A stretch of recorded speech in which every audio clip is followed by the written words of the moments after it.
नमस्कार दोस्तों, आज के इस वीडियो में हम सीखेंगे कि सिल ईआरपी में नया कस्टमर कैसे क्रिएट किया जाता है।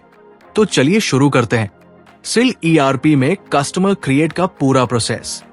सबसे पहले मेन्यू पर क्लिक करें। मेन्यू खुलने के बाद वहां से सेल्स पर क्लिक करें। अब सेल्स के अंदर जो ऑप्शंस दिखाई देंगे उनमें से कस्टमर को सेलेक्ट करें, या फिर आप इसे सर्च करके भी आसानी से खोज सकते हैं। टॉप मेन्यू के पास जो सर्च बॉक्स दिया गया है वहां मेन्यू का नाम टाइप करें और एंटर दबाएं, और वहां से आप सीधे कस्टमर की विंडो खोल सकते हैं।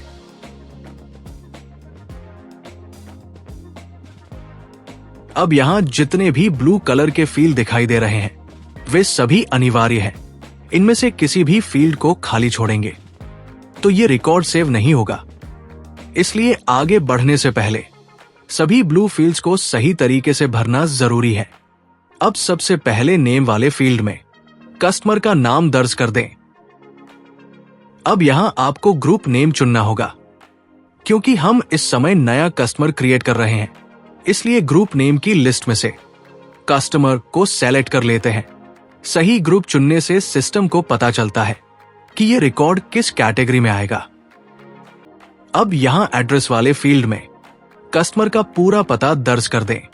यह जानकारी आगे बिलिंग और रिकॉर्ड मैनेजमेंट में बहुत काम आती है, इसलिए इसे सही तरीके से भरना जरूरी है।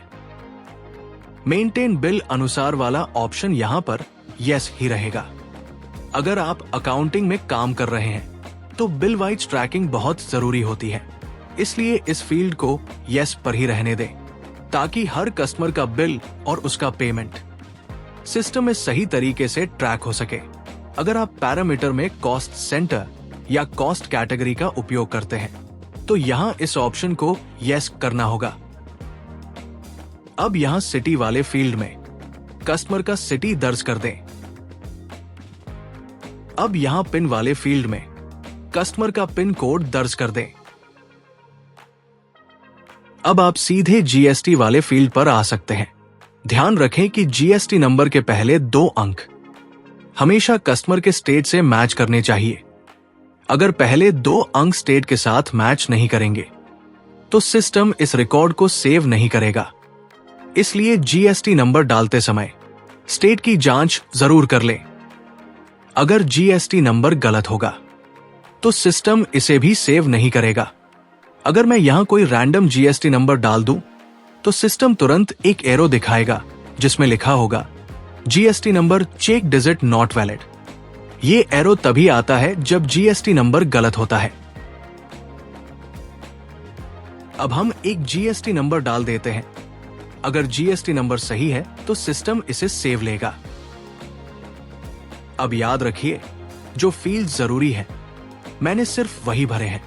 अगर आप चाहें तो बाकी फील्ड्स भी भर सकते हैं। अब इसे सेव कर लीजिए। आप Ctrl+S या F4 का इस्तेमाल करके इस एंट्री को सेव कर सकते हैं। एंट्री सफलतापूर्वक सेव हो गई है।